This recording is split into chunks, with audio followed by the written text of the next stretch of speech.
दापोली तालुक्यातील हर्णे बंदरावर समुद्र भागातून भरावासाठी दगड रेती नेली जाते।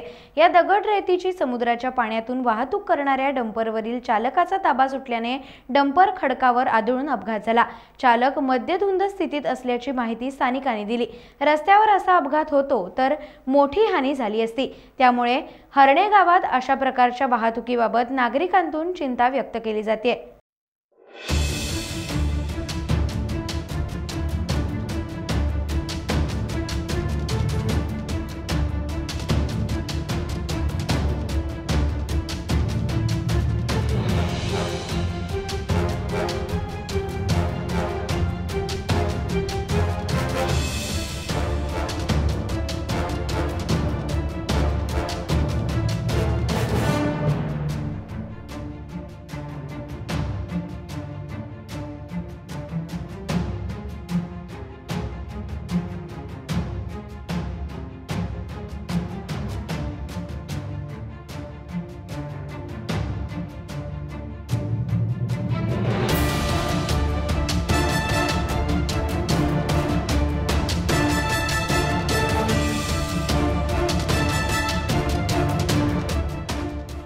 टाइम्स डिजिटलला लाईक करा, शेअर करा, सबस्क्राइब करा आणि बेल आयकॉन दाबायला विसरू नका।